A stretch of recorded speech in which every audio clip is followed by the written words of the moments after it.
Nakapagpunta na brother kay matol ka sa uban si Mama Mary ko no di putli o walay kuling kaya kaampit magkuno siya sa tawhanan nga pagkatao o kasasala unsa may wan ani kay matol ka sa uban si Mahal Virgin Maria ko mo kaampit ko sa pagkatawhanon so nadalahin siya sa sala. Ang kapitulo nila ng versikulo anak bro, ini itawag sa Roma Kapitulo 3:23. Nakasala ang tanan o nahilayo sa himaya sa Diyos. So, matod sa uban, kaya ang tanan nakasala, ang tanang tao nakasala, tao man si Mama Mary. So, nakasala siya. Dili na absolute. Kaya kung mayon ka ang tanang tao nakasala, si Kristo tao man po. Actually po siya nakasala. Kaya tao man siya. Sa pag-ingon na ang tanang tao nakasala, doon na Diyos ipahigawas din. Ang unang ipahigawas din si Kristo. Nga nung na-apil man na ipahigawas din ang mahal na Birhen. Kay kaalam ni Solomon Kapitulo 1, versikulo 4, dili pwede na ang kaalam musulod sa kalag na dunay sa kinsa man ang kaalam. Unang Korinto 1:24, si Kristo ang kaalam sa Diyos.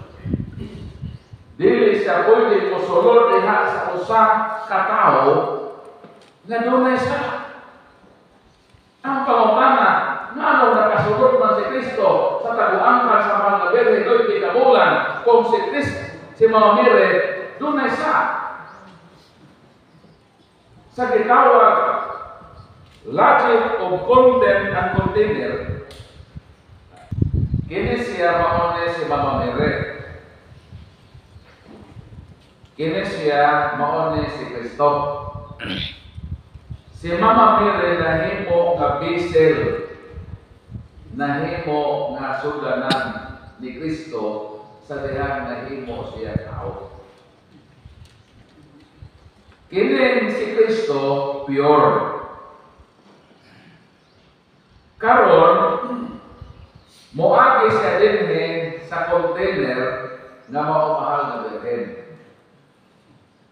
Kung kini nga container, kini nga botelya, limpyo man ito.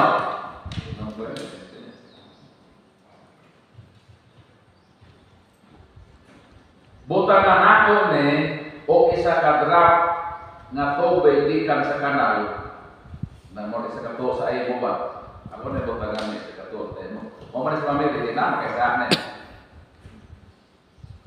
So, naanane isa ka drop na tubig sa kanal. Tapos din man mosor si Kristo. So, tane. Ang pangutana unsa may mahitabo ini kung mosor na ni din sa botelya nga naay usa ka drop na tubig sa kanal. Hugaw. Mo inom pa ba ka? Dili na ka mo inom, dili na ka mo dawat ini. Nga naman, kay kanang nabot kani although ini pure water, di na siya hugaw, wa ni sa. Misulod man sa din sa container. Makontaminar siya sa kahugawan o mahimo siya na hugaw. So, di ikaw nga mutanaw na di na gud ka ganahan mo dawat pa anang tubigan kay kana miagi dinhi sa botelya na doon ikaw. Mauna ang Maria sa laing tinuhan. Ang ilang Kristo miagi sa hugaw. ihatag na ko din mo, di ka mo inom, di ka mo dapat. Ang pangutana, nanong ilamang ipamugos nga dawata si Kristo. Nagkatang inyong Kristo, gikan na sa hugaw Maria. Mo na lahi ang atong Kristo o ang ilang Kristo. Kaya ang ilang Kristo miagi sa hugaw ng Maria. Dili ka mo dawat ang Kristo ha. Dili ka mo dawat nito. Tubig na naigamay na, miagi sa naigamay na drop na tubig sa kanal. Ang atong Kristo lahi. Ang atong Kristo gikan sa pure kay Diyos man siya. Wa man siya isa. Unsaon na magpabilin siya, dili makontamina sa sala. Kinahanglan kiniyang container, ang mahal na berhe, wala nilama sa kahugawan. Kaya kung wala nilama sa kahugawan, musod si Kristo, nagpabilin ba siya nito? Nagpabilin. Na naman, wa may lama na iyang isutlan. So ang atong Kristo nituuhan, gikan man sa way lama nga mere. So ang atong Kristo, dalawa ito na Kristo. O dili ugaw. Mauna nga managlahi ka Kristo sa Kristo sa mga dili Katoliko. Mauna o manakasakas nila sa kabalayan. So natin yun, no? 2 Corinto 11:4. Nahadlok ako nga masaag ang inyong hunahuna o biyaan ninyo ang bukos o lunsay nga paghigugma kang Kristo sama nga paagi na si Iba ipasalag sa yawa kay modawat ng kamo ni Anto Buana kaninyo o nagwali o laing Isos.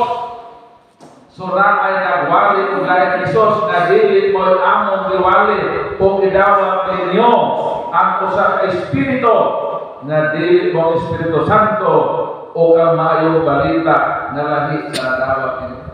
So na ay lain na Isos. So salamat ka Joseph. Maon na kami atong Isos o ilang Isos managahin.